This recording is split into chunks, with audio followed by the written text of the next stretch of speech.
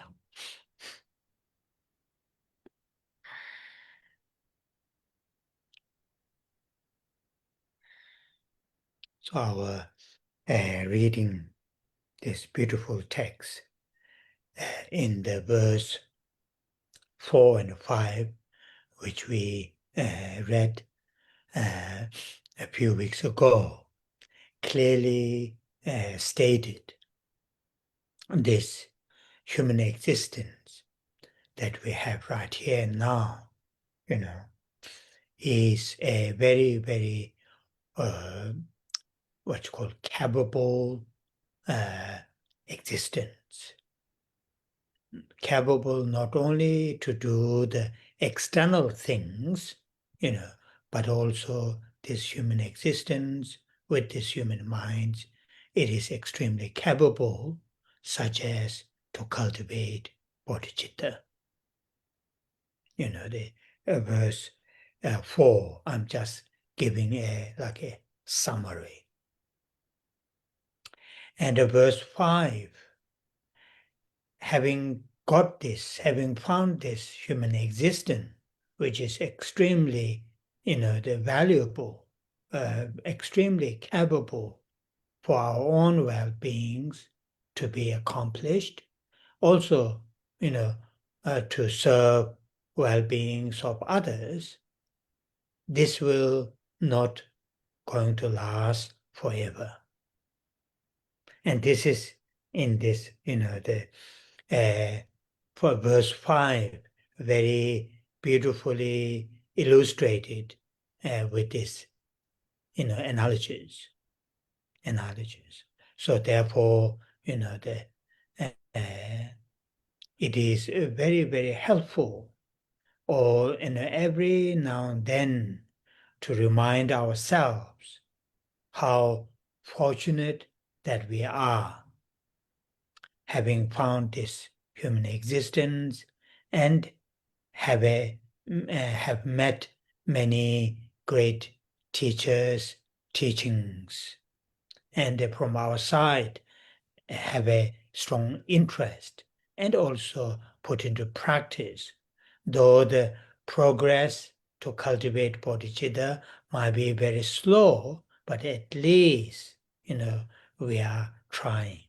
So to remind ourselves, and this, when we, from our depth of our heart, when we convinced these 2 points, the first point, this human existence that we have is extremely capable, particularly in the subject topic that we are talking about, cultivation of bodhicitta, and this capable human existence will not last forever. So when these 2 facts are deep from our heart, we are fully convinced, then there is a great chance we will not waste this human existence in the not meaningful events or the activities, because of how the society, because of how the social pressure, and plus for the survival and also to support family and all those things, there is a risk we may just caught up in that endless and not that much meaning those events or the affairs. If that happens, then it is big loss to ourselves and also for the others. So to every now and then to remind ourselves, very, very useful.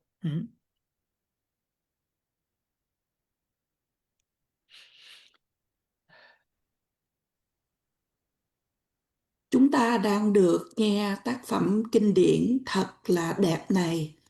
Và trong đoạn kệ thứ 4 và thứ 5 mà chúng ta đã được nghe giảng một vài tuần trước, thì đoạn kệ thứ 4 nói rất là rõ ràng rằng là sự hiện hữu mà chúng ta đang có được mang thân người ở đây và ngay bây giờ là một sự hiện hữu mà có nhiều khả năng.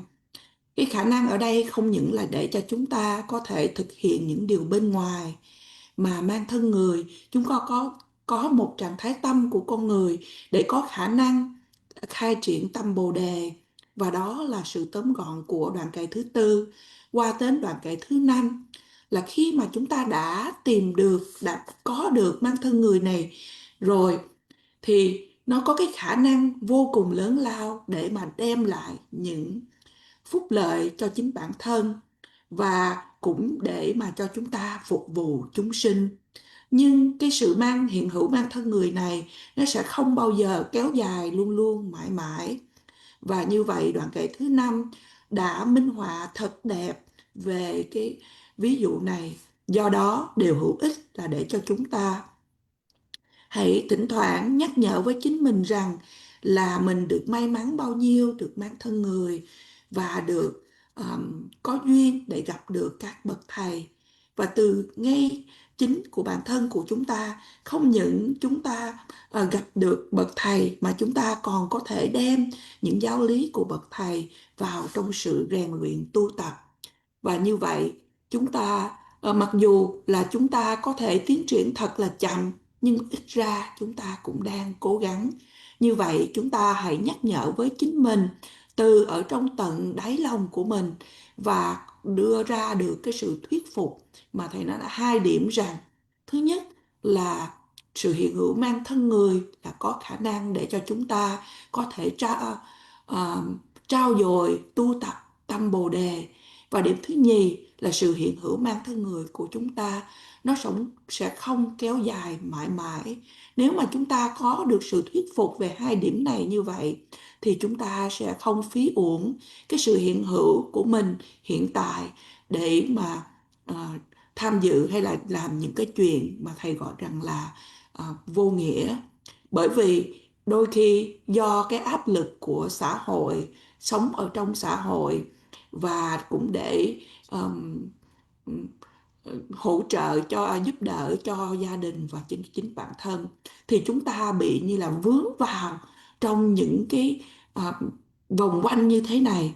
Và như vậy đó là một cái sự mất lớn lao cho chính bản thân và cho những người xung quanh khi mà chúng ta bị lôi cuốn vào những điều như vậy.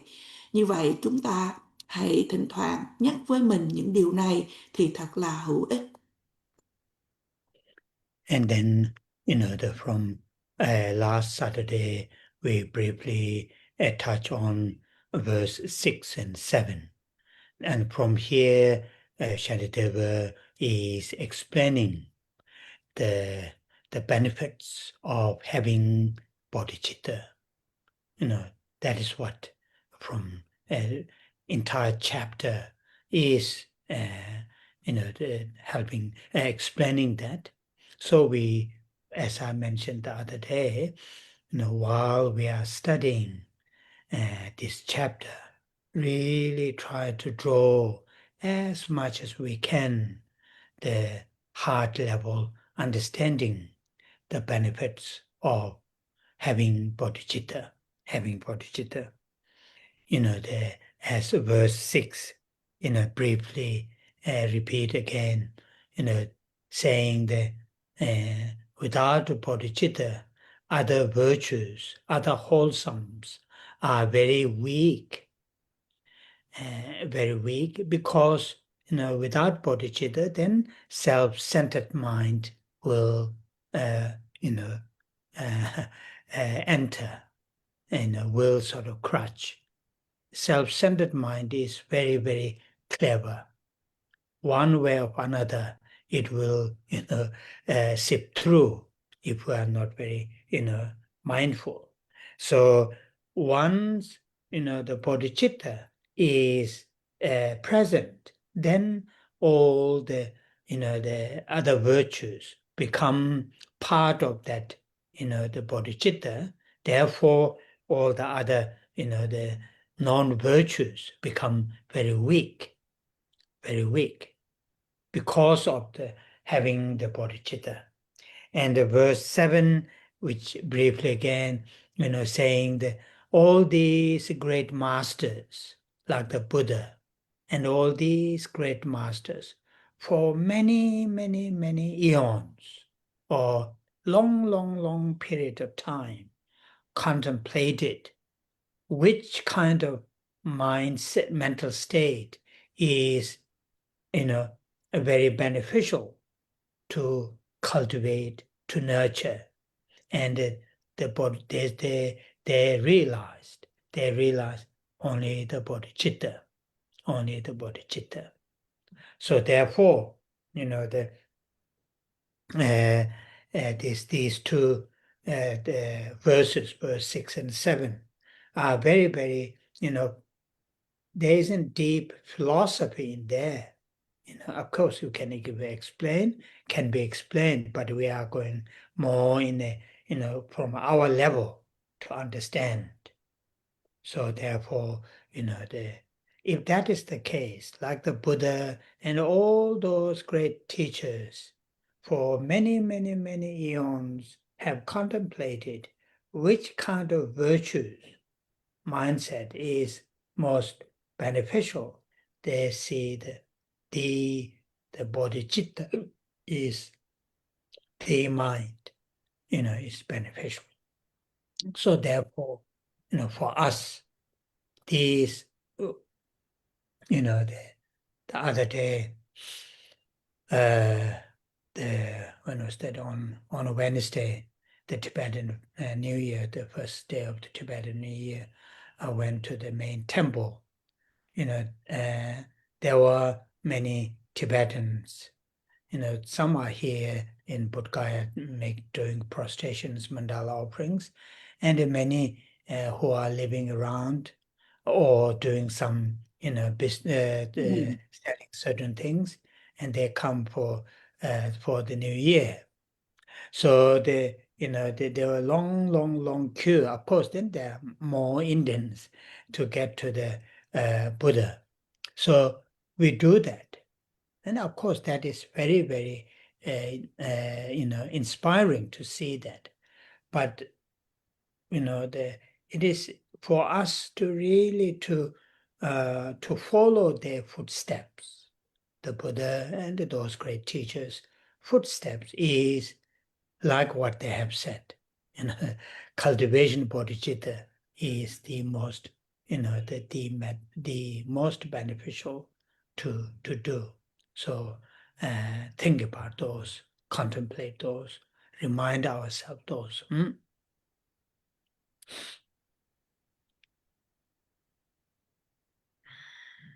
Kế đến, thứ Bảy vừa qua, chúng ta đã được nghe một cách ngắn gọn về đoạn kệ thứ 6 và đoạn kệ thứ 7. Từ đoạn kệ này trở đi, Ngài Tịch Thiên đã giải thích cho chúng ta lợi lạc của tâm Bồ Đề. Toàn bộ chương 1 giải thích cho chúng ta điều này. Và như vậy, như Thầy đã nhắc với chúng ta ngày trước, thì khi mà chúng ta đọc về tác phẩm kinh luận này, chúng ta hãy đem vào trong tâm của mình càng nhiều càng tốt về lợi lạc của tâm Bồ Đề. Và đoạn kệ thứ 6 nói rằng là nếu mà không có tâm Bồ Đề, những thiện đức khác, những điều thiện lành khác thật là yếu. Đó là do vì là tâm tự coi mình là trung tâm, đã đi vào và đã ngấm vào đó. Thầy mô tả rằng là trạng thái tâm này, trạng thái tâm xem mình là trung tâm này thì thật là thông minh. Nó sẽ tìm một cách như thế nào đó để mà nó thấm vào ở trong tâm của chúng ta.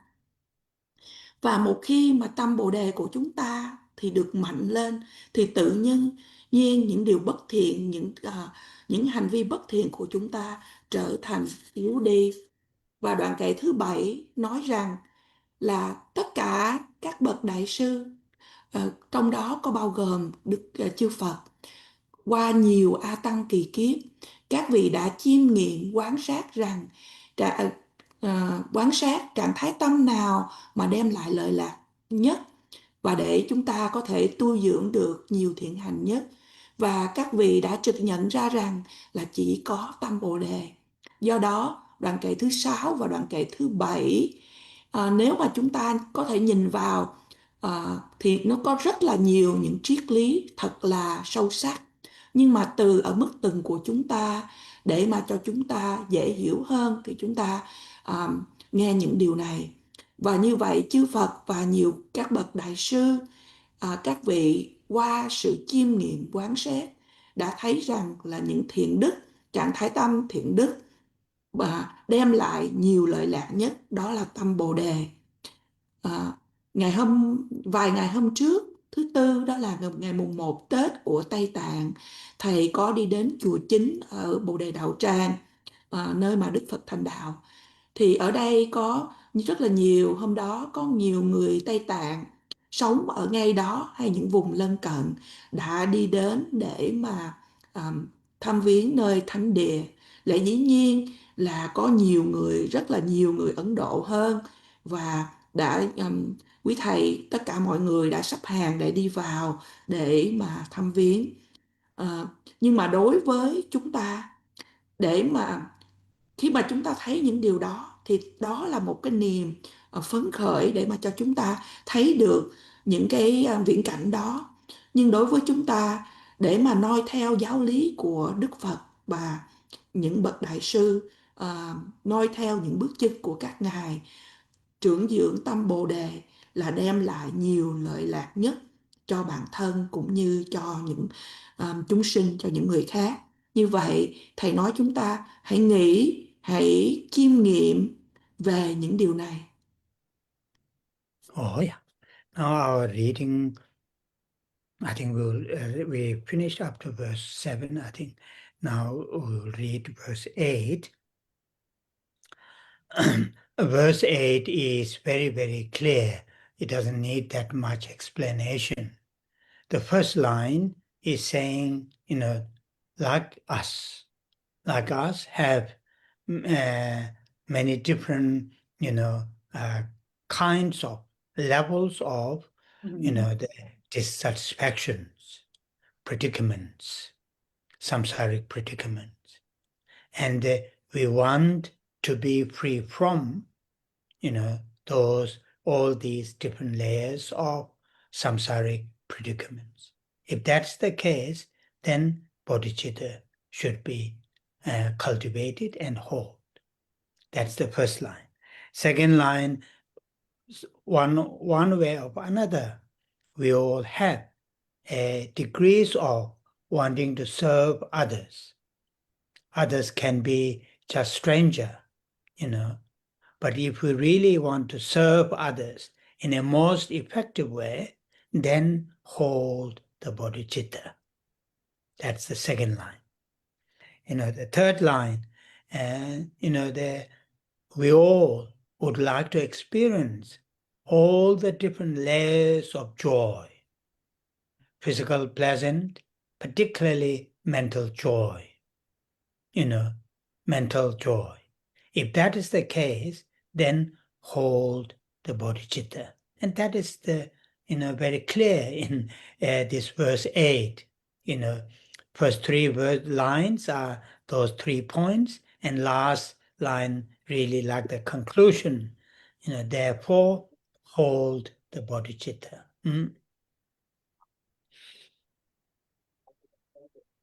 Đoạn kệ thứ 8 thật là rõ ràng mà không cần nhiều sự giải thích. Dòng thứ 1, dòng thứ nhất nói rằng chúng ta và cũng như tất cả chúng ta, mọi người đều có nhiều những khó khăn và nhiều điều bất toại nguyện. Và như vậy, nếu mà chúng ta muốn để thoát khỏi những điều khó khăn và bất toại nguyện đó, thì chúng ta nên tu dưỡng và duy trì tâm Bồ Đề. Dòng thứ nhì nói rằng không phải chỉ một phương cách này, một điều này hay một điều khác ở trong một mức độ nào đó, chúng ta muốn phục vụ tất cả chúng sinh. Và điều này có thể là chúng ta muốn phục vụ, cũng có thể chỉ là một người lạ. Nhưng nếu chúng ta muốn giúp đỡ chúng sinh một cách hữu hiệu nhất thì chúng ta hãy giữ tâm Bồ Đề. Dòng thứ 3 của đoạn kệ thứ 8 này nói rằng tất cả chúng ta đều mong muốn được trải nghiệm tất cả những niềm vui. Những niềm vui ở đây về mặt thể xác cũng như về phần tinh thần. Như vậy chúng ta hãy duy trì tâm Bồ Đề. Và 3 điểm trên của 3 dòng kệ này đưa đến cái dòng kệ cuối, dòng kệ thứ 4 nói rằng, như là kết thúc nói rằng, do đó chúng ta hãy duy trì tâm Bồ Đề. Then the verse 9, verse 9 saying, the moment Bodhicitta is cultivated, is experienced within our mental continuum,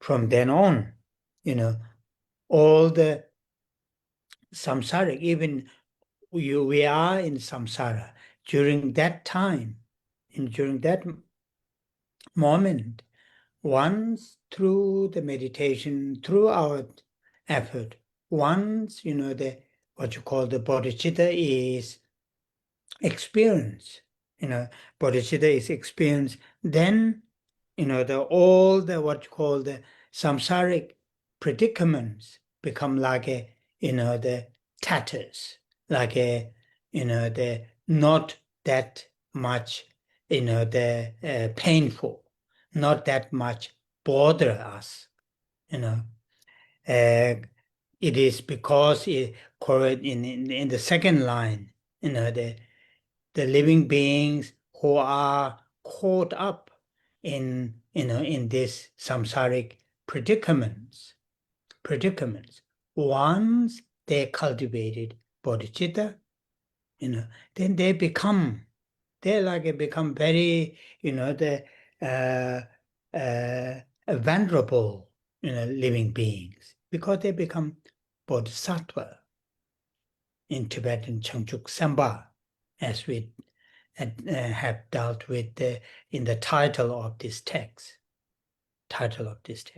Even though physically, environmentally, they live in same place, where they are, but the moment bodhicitta is experienced, of course, it is not going to happen accidentally. It is not going to happen without creating the causes. Once put those methods to cultivate and put efforts. When the bodhicitta is cultivated, even oneself or the living beings who cultivate it, they are in samsara in the same place. They will not experience the samsaric predicaments which they're used to. And they become, like within themselves, there is a tremendous sense of, the relaxation. And because of that, the living beings who live around him or her or they, all these living beings, experience very, what you call the tremendous sense of, the joy, be close to that being. In here, it will, that the person is become bodhisattva, or the son or the daughter of the Buddha, and therefore all the living beings around him or her, they treat that person as a venerable. So like that, yeah, anyway.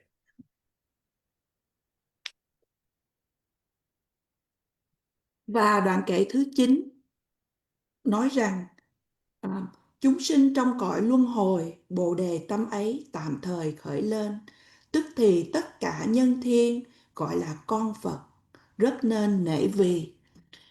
Thầy giảng rằng là ngay khoảnh khắc mà trải nghiệm được tâm Bồ Đề ở trong dòng tâm thức, thì chúng ta hiện tại đang ở trong vòng luân hồi sinh tử, và ở trong cái khoảng thời gian ở trong vòng luân hồi sinh tử do sự nỗ lực.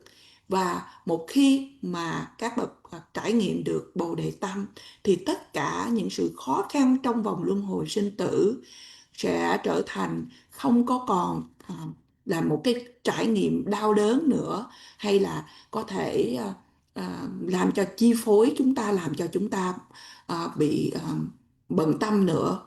Bởi vì ở trong dòng kệ thứ nhì giải thích là những cái ở trong vòng luân hồi sinh tử thì sẽ được giải thoát và được gọi rằng là những pháp tử hay những đứa con của của chư Phật. Và những chúng sinh mà một khi mà đã thoát khỏi những cái sự khó khăn ở trong vòng luân hồi sinh tử do việc trưởng dưỡng được tâm Bồ Đề, thì được gọi là những đấng mà là con của chư Phật, và được rất là tôn kính nể vì, mà trong tiếng Tây Tạng gọi là Chân Chức Sampa. Và mặc dù là các bậc đó hay là những người mà có thể khai triển được tâm Bồ Đề đó vẫn sống ở trong nguyên một cái chỗ vẫn là chỗ cũ, nhưng mà trở thành được tôn kính. Lẽ dĩ nhiên điều này không có xảy ra một cách ngẫu nhiên, mà là do một khi mà trưởng dưỡng được tâm Bồ Đề với sự nỗ lực cố gắng, chúng ta hay tất cả những người ở trong vòng luân hồi sinh tử mà một khi trưởng dưỡng được tâm Bồ Đề này thì sẽ không trải nghiệm những điều khó khăn mà chúng ta hay chư vị thường gặp phải khi mà đang sống ở trong vòng luân hồi sinh tử. Và ở trong tâm của các chư vị đó khởi lên một cái sự thoải mái, không phải là thoải mái nữa mà có cái sự bình lặng. Và do đó những người mà sống chung quanh khi mà đến gặp được các vị như vậy sẽ trải nghiệm được những niềm vui chỉ vì được ở cạnh các ngài. Và như vậy thì những người trưởng dưỡng được tâm Bồ Đề này sẽ tức thì trở thành những đứa con của chư Phật. Oh yeah.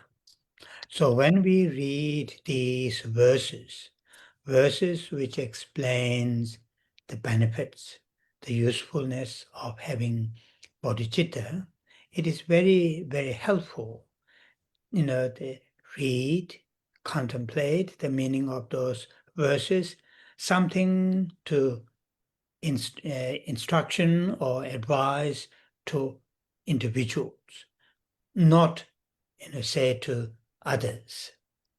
In those great teachers, when they give teachings, and during the teaching, quite often they say, these great teachers, they will say, when you read the texts, like it's, for example, Lamrim, or like the current text that we are reading, Guide to the Bodhisattva's Way of Life, it is something for one's instruction to oneself. The instruction to oneself. Then, we will sort of feel closeness towards the text and the meanings.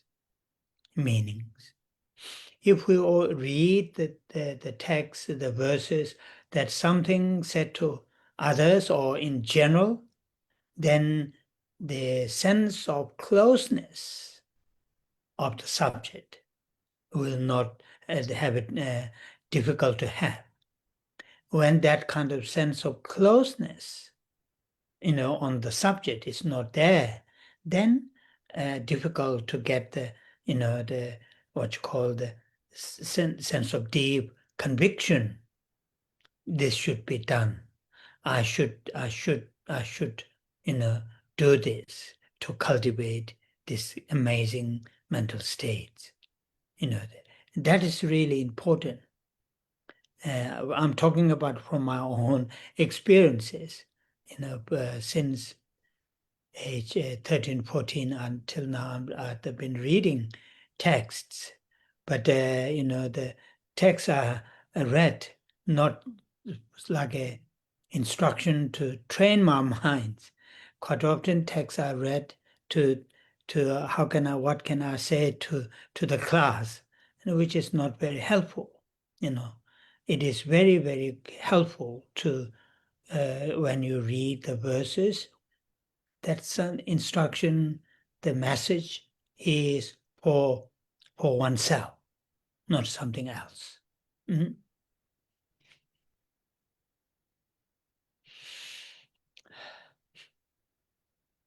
Như vậy, khi chúng ta đọc những dòng kệ này, những dòng kệ, những đoạn kệ để giải thích cho chúng ta về lợi lạc cũng như sự hữu ích của tâm Bồ Đề, chúng ta đọc, chúng ta chiêm nghiệm quán sát và chúng ta xem đó là những lời chỉ giáo, những lời khuyên cho từng cá nhân, cho chính mình, mà không phải là những lời chỉ nói với những người khác.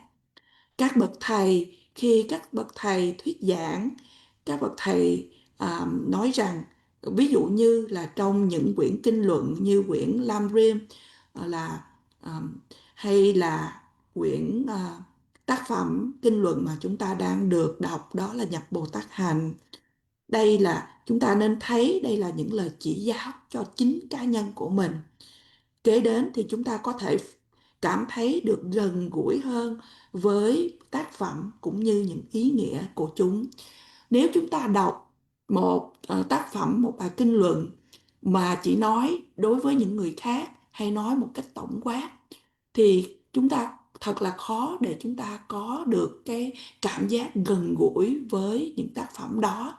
Mà một khi không có cái sự gần gũi đó thì khó để chúng ta có được một cái sự thuyết phục sâu xa là tôi nên làm những điều này, tôi nên trưởng dưỡng điều này, điều kia, vân vân. Thầy nói ở đây, chia sẻ ở đây là từ trải nghiệm riêng của chính thầy. Từ lúc 13, 14 tuổi, thầy đã bắt đầu trau dồi đọc những tác phẩm, những kinh luận này. Và thầy đọc không phải như đó là những lời chỉ giáo đối với chính mình. Hầu như những gì mà thầy đọc hồi xưa đó là để mà những gì thầy có thể trả bài ở trong lớp học. Và như vậy, điều hữu ích là để khi mà chúng ta đọc thì chúng ta xem đó như là lời chỉ giáo cho chính bản thân của mình, chứ không phải là một điều gì đó ở ngoài mình. Oh, yeah. So then next verse, verse 10 is making clear through the analogies, the meaning of the previous verse, verse 9, saying that in ancient time there are these techniques, certain chemicals, then with the techniques, when that chemical is spread on a metal, that metal turn into, the gold. Whether it's true or not, I don't know. But there's this kind of, stories, explanation. Like that alchemy, or sometimes called, is that kind of method, the method which ordinary metal turn into precious gold. Similar to that, this, my human existence, though it is very precious, though it is very meaningful, but still it is, within the samsara.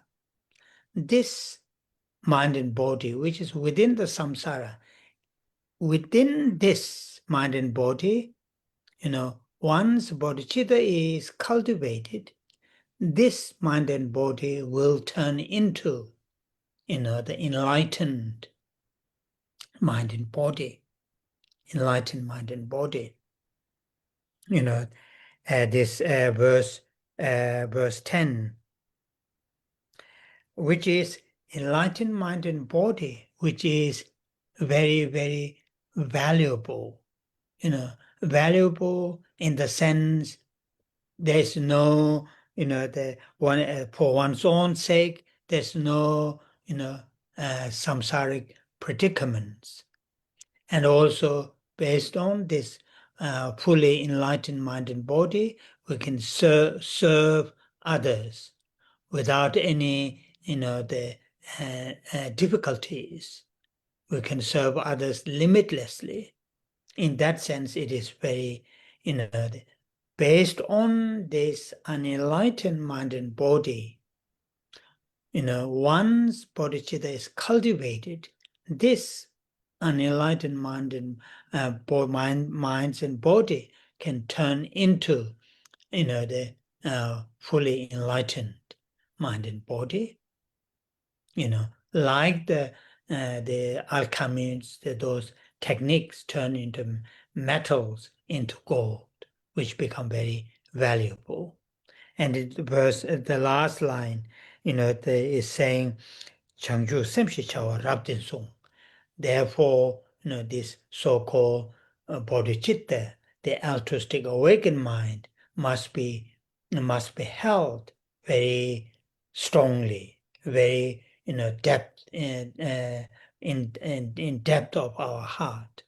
So because the benefits.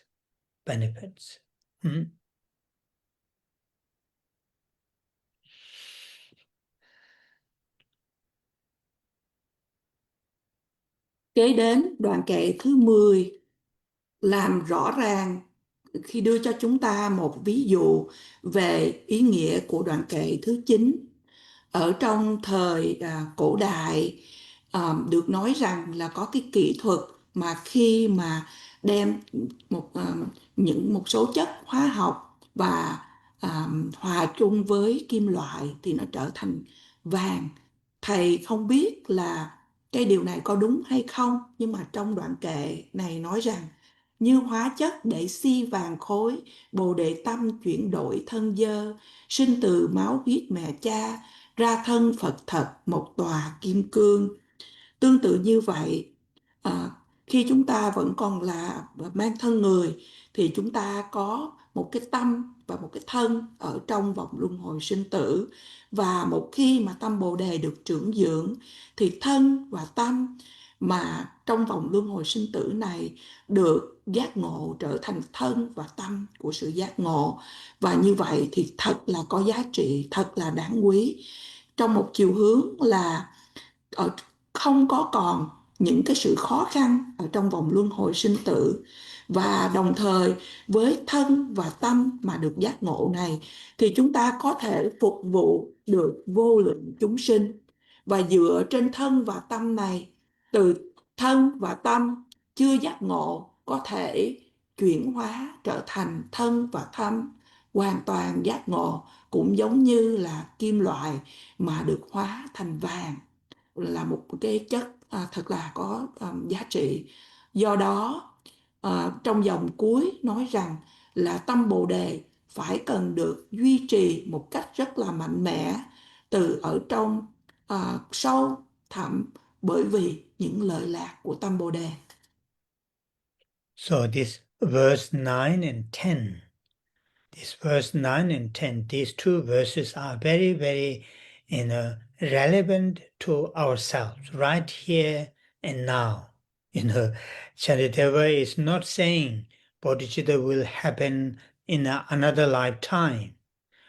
Shantideva is saying Bodhicitta will happen if we try, will take place in this lifetime, within this mind and body, and this is very, very, once we convince that is going to happen,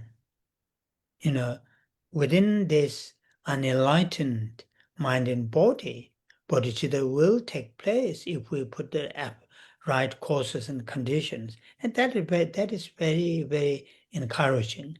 Sometimes when we think about,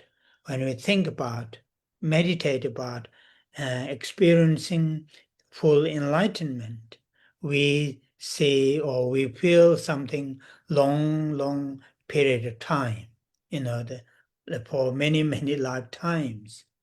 But here, Shantideva is saying, Bodhicitta will happen if we try, will happen in this lifetime. And that is really amazing, the sort of, the understanding, an amazing understanding. Mhm.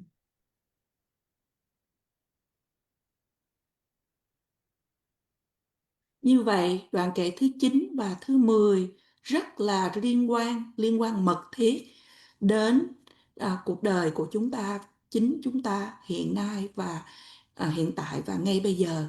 Ngài Tịch Thiên không nói rằng là Bồ Đề Tâm sẽ có thể được đạt đến trong một cái kiếp tới.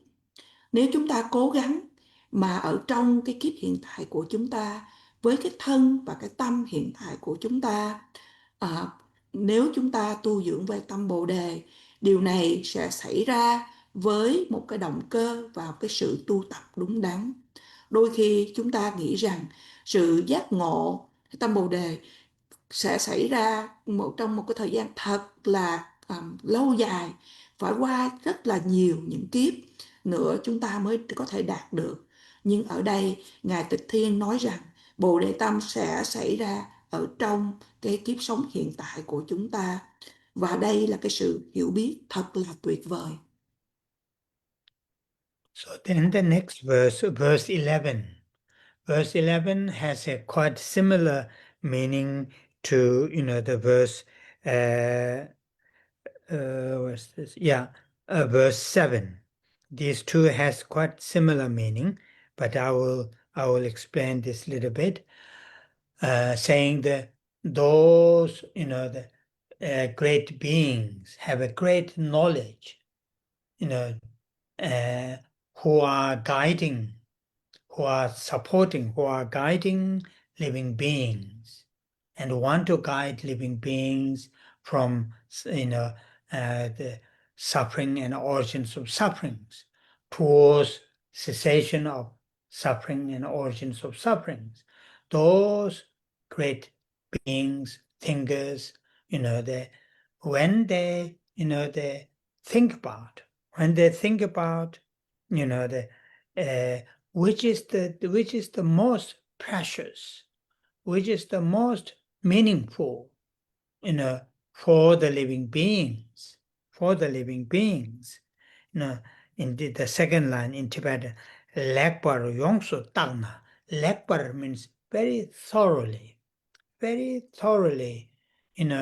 and very what you call determinedly, thoroughly and determinedly, takpa means analyze, and they see the rinchen, that means most precious, precious is bodhicitta. And therefore living beings who are, who wish to be free from this kind of, circle of birth, aging, and death. It says in Doa, literally it means go. Go what? In this circle of birth, aging, and death. So who would like to be free from this circle, those people, those beings should hold, that precious bodhicitta. That's what this verse 11.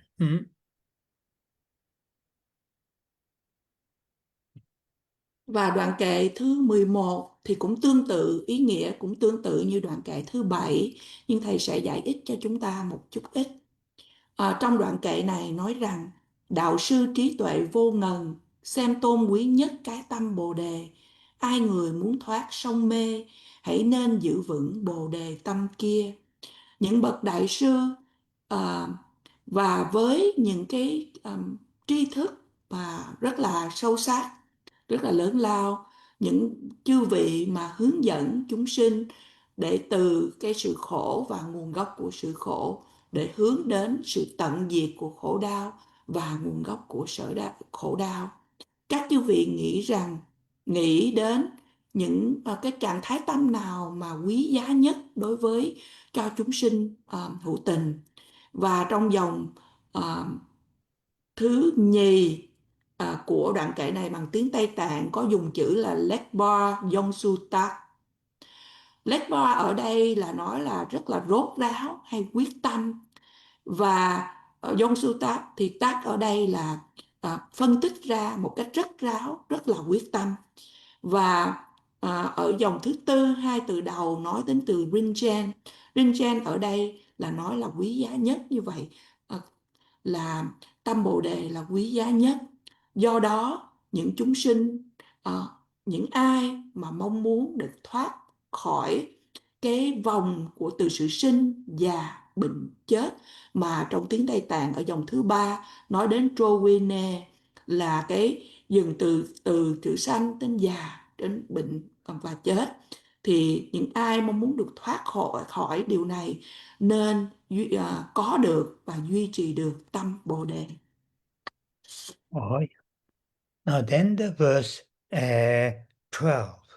Verse 12 is very beautifully illustrated, between the virtues that we have, that we gain having bodhicitta, and the virtues that we cultivate without bodhicitta. And this is very nicely illustrated. The first line in Tibetan, Chushing.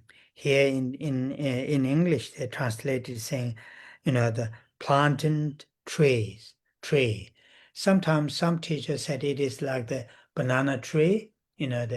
So the banana tree in general, once the fruit is given in the 8 months, 12 months, whatever, once fruit is given, that tree, that tongue, whatever, will not produce another fruit. Once that sets of fruit is given, then that's it.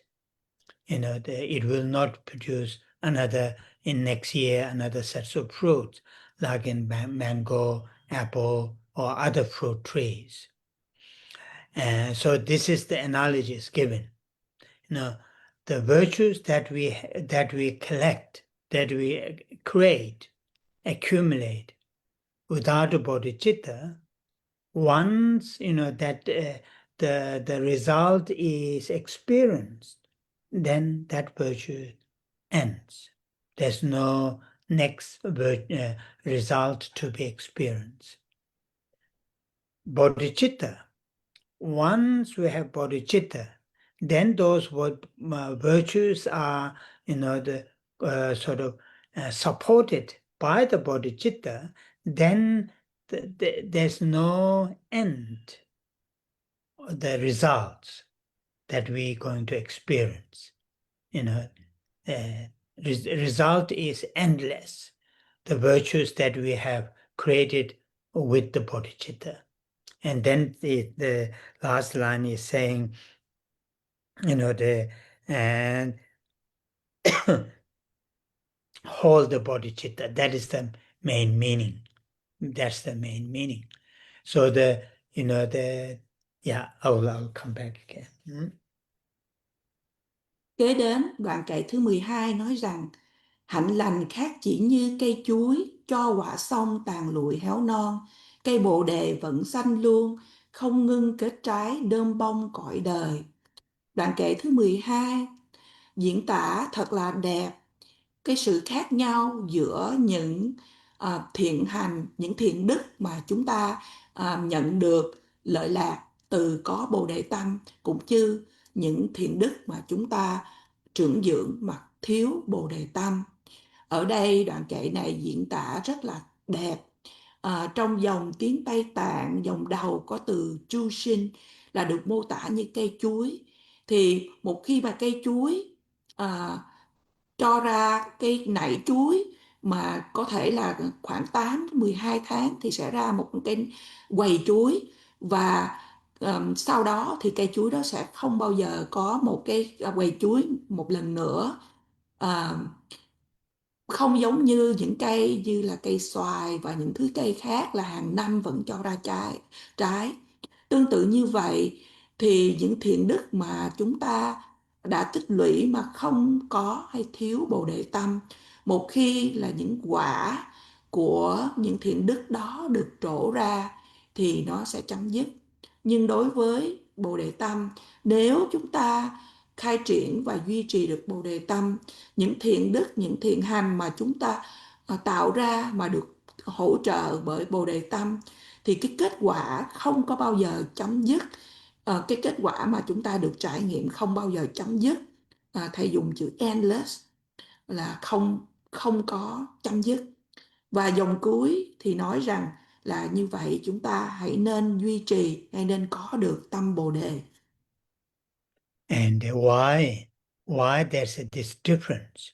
The reason is given in the sutras that we can see, and also other great masters' teachings. Once we create or the act virtues with the bodhicitta, then that virtue is clearly what you call the focus or dedicated towards all living beings.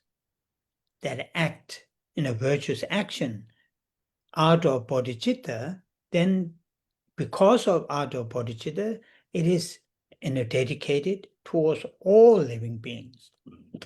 Therefore, there's no sense of end. Without bodhicitta, when we create the virtues, then it is mainly oneself, just one person. Then there's a sort of limitation. Another analogy is given in the sutra. It says, once we drop of water in ocean, then entire that, though it is just one drop of water, but that's put in, in a drop in the ocean, then entire that ocean, these two are become inseparable. Without that kind of big one, even the certain lakes, dry out. That is those great teachers have given, given what you call the reasons. And also quite often, some great teachers will, one of the reasons to do the dedications, once we act as virtues, and then those virtues dedicate for the sake of all living beings, then those virtues become more like a sort of secure, will not going to, be wasted, not going to be exhausted by when the results are experienced. And that's what those great teachers have said. Tại sao có sự khác nhau như vậy? Lý do là bởi vì ở trong kinh điển, à, và chúng ta có thể và cũng từ những giáo lý của các bậc đại sư, có nói rằng là một khi mà chúng ta tạo được những cái thiện đức mà với tâm mà có tâm bồ đề, thì cái thiện đức này được hồi hướng đến tất cả chúng sinh. Và bởi vì cái sự hồi hướng cái cái thiện hành này được hồi hướng đến tất cả chúng sinh, cho nên nó sẽ không có cái sự chấm dứt. Nếu không có tâm bồ đề thì cũng là một thiện đức đó mà chúng ta tạo ra, nhưng mà những thiện đức đó chỉ là cho cá nhân, cho chính bản thân mình mà thôi. Một minh họa khác mà được nói ở trong kinh điển rằng là chỉ một giọt nước mà để đem vào bỏ vào biển cả. Mặc dù chỉ là một giọt nước, nhưng cái giọt nước đó được hòa tan trong biển cả và nó trở thành không tách rời với nhau. Và thầy nói rằng là nếu mà không có cái biển cả mà sâu rộng như vậy, thì cho dù là chúng ta bỏ một giọt nước vào trong một cái hồ, nhưng mà cái hồ nó cũng có thể cạn nước. Và như vậy được nói, các bậc đại sư đã dùng cái ví dụ này để mô tả cho chúng ta về cái sự hồi hướng, là một khi mà chúng ta đã thực hiện được những thiện hành thì nên hồi hướng đến cho tất cả chúng sinh, thì những công đức đó, những thiện đức đó trở thành, như thầy ví, giống như là được bảo đảm, được an toàn, không bị uổng phí, không bao giờ mà bị cạn mất. Oh, yeah.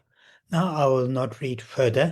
So we start from verse 8 and we finish verse 12. So I want you to really, until next Saturday, at least read, several times these verses.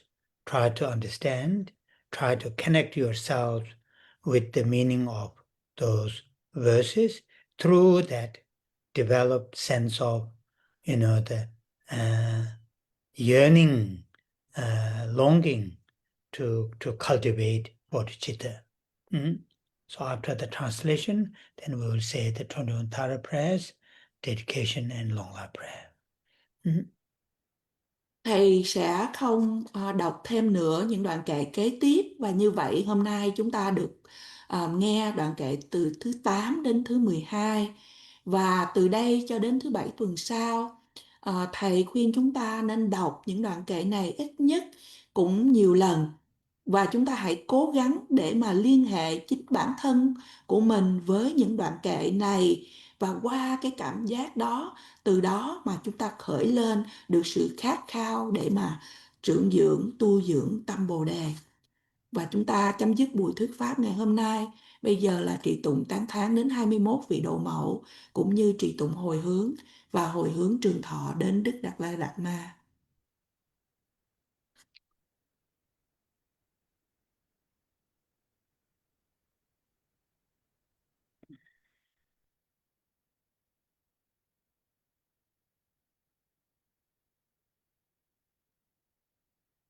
Omo je tse ma pa ma dro ma la cha tse lo. Chanze dro ma nyo ma pa mo. Chene ke che lo tang cha ma. Jik den sum gun chu je she le je. Kesara che wa le ne chung ma. Chanze tong ke da wa gun do. Kang wa je ne zik be she le ma.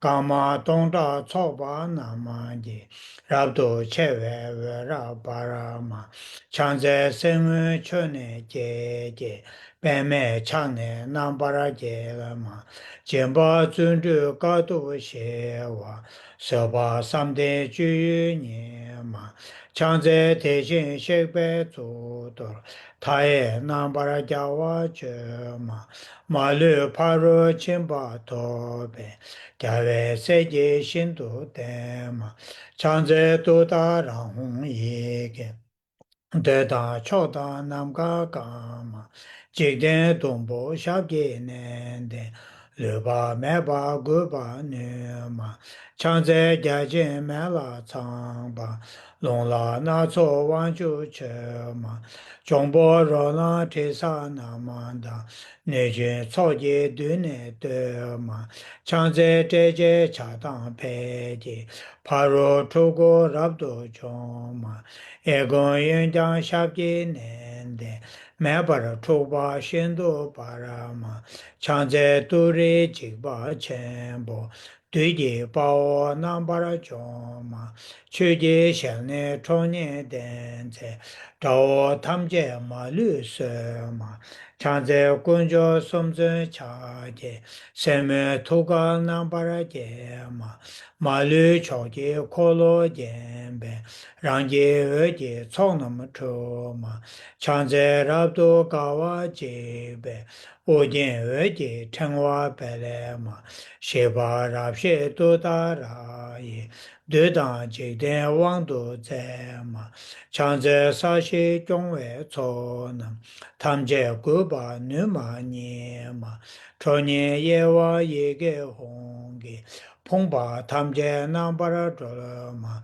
창제 다웨 동보 오제 겐바 탐제 신도 바라마 레베 트네 오바메레 다바라 신도 라바제마 창제 게베 타마메다 바르웨 팅웨 은네네마 예장 용구모 꾸네 고로게 다에 봉네 나바라 좀마 창제 사시응어라 차기 텔지 내진 샵기 동마 초니 젠제에게 홍게 렘바 동보 남네게마 창제 대마게마 셰마 냥에 대신 주니마 소와 옴다 양다 덴베 대바 첨보 좀바 니마 창제 꾸네 꼬라바가웨 다에 르네 남바라게마 이게 주변 안에 그베 레바 홍레 조마니마 창제 도레 샴닌다베 홍게 남베 사베니마 레라멘다 라당베제 지대 솜나 여와니마 창제 라이 초이나베 레다 다제 차나나마 따라 니주 폐제예게 동나마르 반네 셀레마 창제 라이 초남 갤레보 사다 미암 지데마 군의 고자가와 제제 저다 멸망해봐 셀레마 창제 니마다와 제베 지니 볼라 여러분 셀레마 하라니주 또다라이 신도 탁버림네 셀레마 창제 대니 som남 거베 시외 토당 양다 데마 된당 롱라 뉴진 초남 정바 도레 랍초니마 자외가지 더바데다 창제와네 니주자제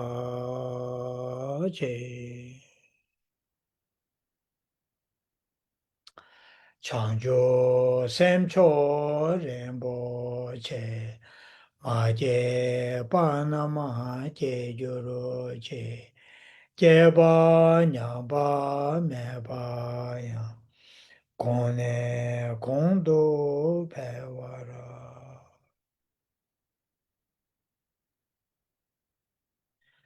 가레라웨 고레 신가만데 펜당 대와 마르 종웨네 제레 세와 덴진 자조이 샤베 세데 바도 덴조로